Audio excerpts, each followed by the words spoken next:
Welcome to Krishna physics classes Bhagalpur. आज का topic है साइक्लोट्रॉन। आप साइक्लोट्रॉन का अभी तक नाम भी नहीं सुने होंगे, तो आइए साइक्लोट्रॉन आज हम बताने जा रहे हैं। तो साइक्लोट्रॉन को पढ़ाने से पहले इसके बारे में जान लीजिए कि ये कितना इम्पोर्टेंट टॉपिक है।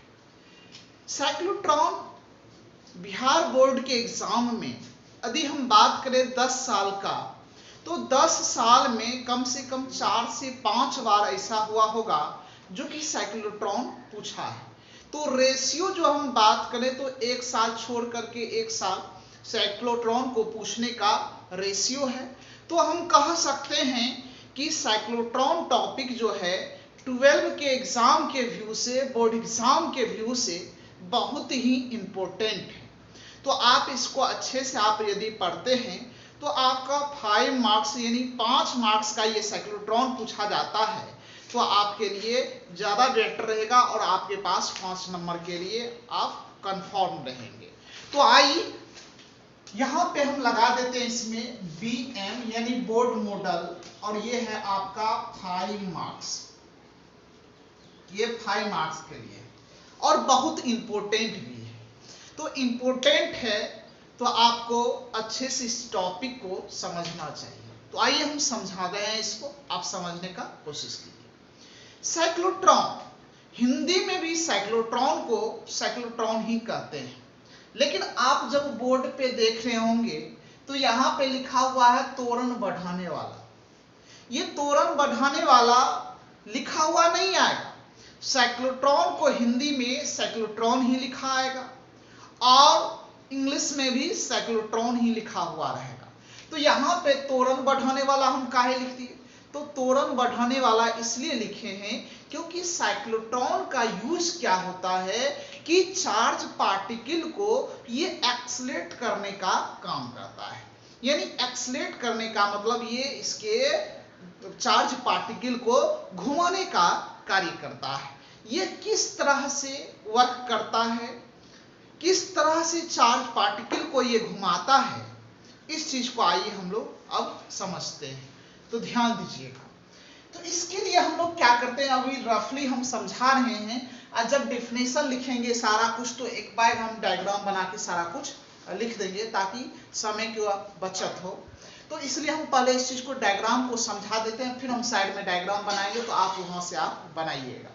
तो समझिए, इसके लिए हम लोग क्या करते हैं कि 2 डिस्क लेते हैं, यानी अर्धवृत्ताकार डिस्क, यानी डी के समान होगा। तो देखिए यह एक डी है और एक डी इस तरह से, ये डी हो गया। अब ये 2 अर्धवृत्ताकार डिस्क को हम लोग D1 और D2 द्वारा लिखते हैं, और इसके दोनों साइड में स्ट्रॉन्ग मैग्नेट लेते हैं। यह नॉर्थ पोल हो गया और ये इधर इसका साउथ पोल हो गया, स्ट्रॉन्ग मैग्नेट हो गया। अब यहाँ पे क्या करते हैं, इसको दोनों को एक AC ऑसिलेटर के साथ हम लोग क्या करते हैं, कनेक्ट कर देते हैं। तो जैसे ही कनेक्ट करेंगे, AC स्रोत है तो इसका कोई एक पॉजिटिव होगा, दूसरा एक क्या होगा, निगेटिव होगा। तो कोई भी एक पॉजिटिव, ये भी पॉजिटिव, ये निगेटिव है तो ये भी निगेटिव हो सकता है, ये भी पॉजिटिव हो सकता है, क्योंकि ये AC ऑसिलेटर है। अब यहाँ पे क्या करते हैं, तो इसका नॉर्थ पोल इधर है, साउथ पोल है, तो मैग्नेटिक फील्ड का जो डायरेक्शन होगा नीचे की ओर होगा, और ये हॉलो स्फेरिकल ग्लास है, यानी ये खोखला है। तो जब इसमें चूंकि ऊपर नॉर्थ और साउथ पोल होगा तो इसका बहुत तगड़ा मैग्नेटिक फील्ड बनेगा, ये नॉर्थ से साउथ की डायरेक्शन में। तो जब यहाँ पे कोई चार्ज पार्टिकल, तो चार्ज पार्टिकल क्या हो सकता है, इलेक्ट्रॉन हो सकता है, प्रोटॉन हो सकता है, न्यूट्रॉन हो सकता है। ये सारे न्यूट्रॉन तो इलेक्ट्रॉन प्रोटॉन पे तो चार्ज, न्यूट्रॉन तो उदासीन होता है।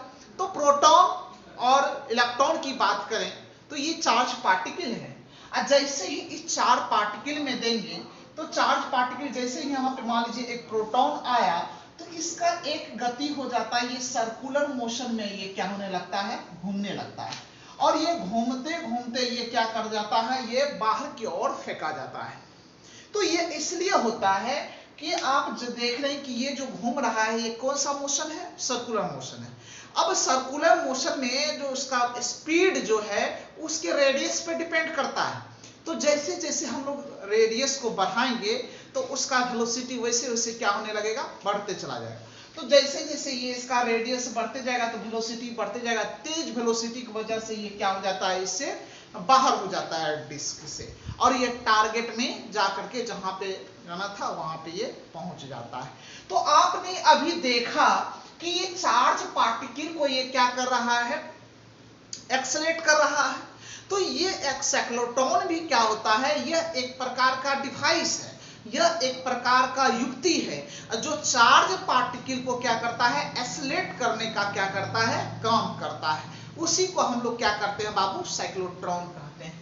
अब इस चीज को देख लें कि चार्ज पार्टिकल को ये एक्सेलरेट कर रहा है तो इसका मोशन कैसा है बाबू, सर्कुलर मोशन है। अब मान के चलिए यहां पे कोई चार्ज पार्टिकल मोशन में है, तो इसका तो ये मोशन में है तो ये कैसा पाथ बना दिया, सर्कुलर पाथ बना दिया।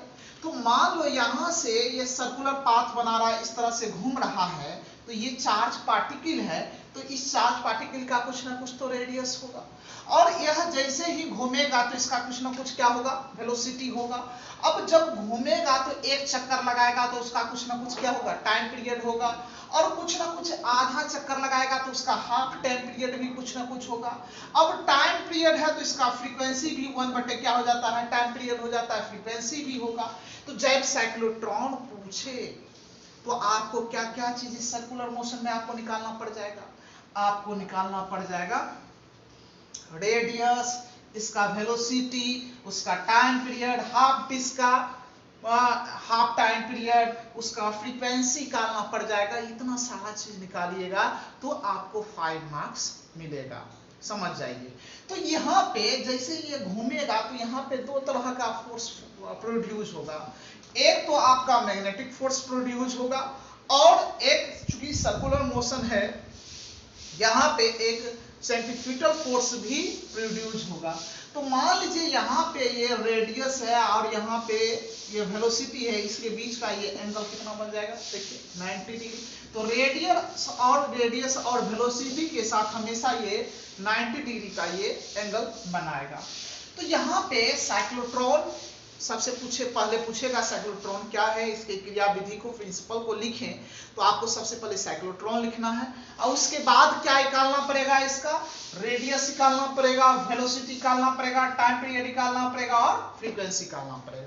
ये सारा चीज आपको साइक्लोट्रॉन में पढ़ना है। तो साइक्लोट्रॉन में आप क्या देखें, जब दो स्ट्रॉन्ग मैग्नेट यानी नॉर्थ पोल और साउथ पोल के बीच में दो डिस्क को रखे तो इसके बीच में कोई भी चार्ज पार्टिकल डालने के बाद ये इसका मोशन कैसे हो गया, दोनों डिस्क में जो है ये सर्कुलर पाथ पे ये क्या करने लगा, घूमने लगा, और साथ ही जब इसका स्पीड बहुत ज्यादा हो गया तो ये क्या हो गया, इस डिस्क से क्या हो जाता है, बाहर की ओर क्या हो जाता है, निकल जाता है। चूंकि इसका गति सर्कुलर मोशन में है तो सर्कुलर मोशन में उसका कुछ ना कुछ रेडियस होगा, कुछ ना कुछ उसका वेलोसिटी होगा, कुछ ना कुछ टाइम पीरियड होगा, इसका कुछ ना कुछ ऑसिलेटर से, चूंकि ये ऑसिलेटर से जुड़ा होता है इसलिए इसका कुछ ना कुछ क्या होगा, फ्रीक्वेंसी भी होगा। यही सारे चीज को निकालेंगे तो ये आपका कितना नंबर में हो गया, 5 नंबर में। और ये आपके लिए जबरदस्त टॉपिक है, व्यू ऑफ एग्जामिनेशन। तो आइए स्टार्ट करते हैं हम लोग साइक्लोट्रॉन। तो चलिए हम लोग सबसे पहले डेफिनेशन लिखते हैं साइक्लोट्रॉन का, उसके बाद फिर आगे हम देखेंगे इसका ऑपरेशन एप्लीकेशन। ठीक है, चलिए स्टार्ट।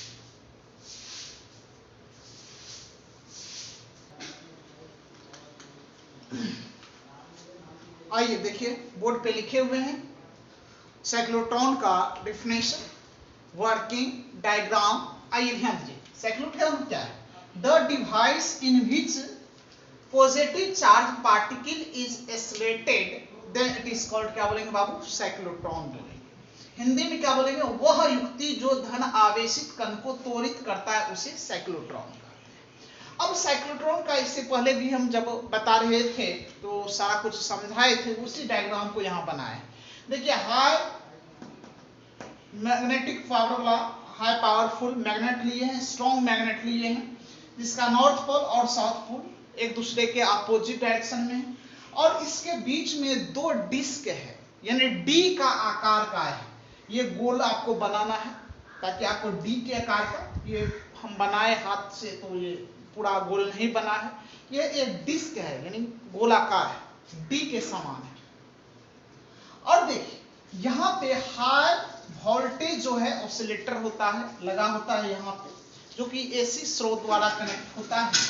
जब इससे होकर के हम लोग करंट देते हैं तो यहाँ पे जो चार्ज पार्टिकल है उसमें एक सर्कुलर मोशन होने लगता है, उत्पन्न हो जाता है। ये घूमते घूमते इसका स्पीड इतना बढ़ जाता है जो कि ये बाहर निकल जाता है, जो कि टारगेट कहलाता है, वो निकल जाता है सब। तो इसी को लिखे हम लोग यहाँ पे, साइक्लोट्रॉन के ऊपरी और निचले हिस्से में बहुत मजबूत चुंबकीय क्षेत्र होता है।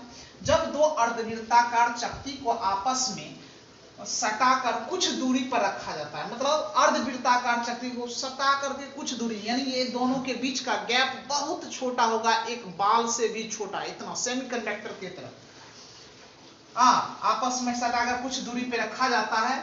तो इससे होकर धारा प्रवाहित करने से वहां आवेशित कण बहुत तेजी से गति उत्पन्न हो जाती है। अतः वह आवेशित कण उस शक्ति के अंदर वृत्ताकार रास्ते में घूमने लगती है। इस प्रकार के अर्धवृत्ताकार चकती को हम लोग डिस्क कहते हैं, जो D1 और क्या है D2। और ये हलो होता है यानी खोखला डिस्क होता है, जो कि आसानी से इसमें क्या हो जाता है, चार्ज पार्टिकल घूमता है। तो ये आपका साइक्लोट्रॉन का ये एक कंस्ट्रक्शन है। तो इस चीज को आप इस तरह से समझ सकते हैं। और इसको और डिटेल से समझना चाहते हैं किस तरह से इसका वर्क करता है, तो आप अपने YouTube पे जाके साइक्लोट्रॉन को सिर्फ साइक्लोट्रॉन जो है सर्च कीजिएगा, तो उसमें उसका वर्किंग को सिर्फ देखिएगा, 2-3 मिनट का होगा। तो किस तरह से वर्क करता है वो सारा चीज आप आंख से भी देख सकते हैं, खुद से भी देख सकते हैं। तो ये सारा कुछ। तो आइए सबसे पहले इसको नोट कीजिए, फिर आगे देखते हैं। अच्छे से पहले इसको नोट कीजिए। और लिखना कैसे है, पहले यहाँ से यहाँ तक नोट कर लेना है, नीचे में फिर इस डायग्राम को पूरे बना लीजिएगा, फिर यह डायग्राम के नीचे यहाँ से फिर यहाँ तक लिखिएगा। यदि पेज बड़ा होगा तो एक साइड भाषा लिख लीजिएगा और दूसरे साइड डायग्राम, लेकिन डायग्राम अच्छे से बनाइएगा। चलिए नोट किया, और ये पेंसिल से बनाइएगा, पेंसिल से।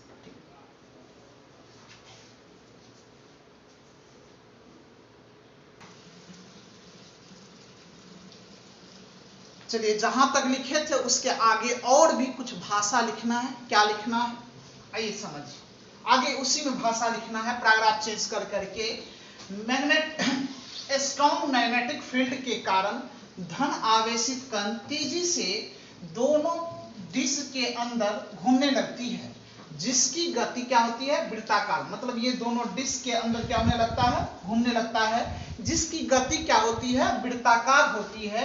इस अवस्था में मान लीजिए कि माना कि वृत्ताकार रास्ते की त्रिज्या क्या है, r है, जबकि कण का वेग क्या है, जो घूम रहा उस कण का वेग क्या है, v है।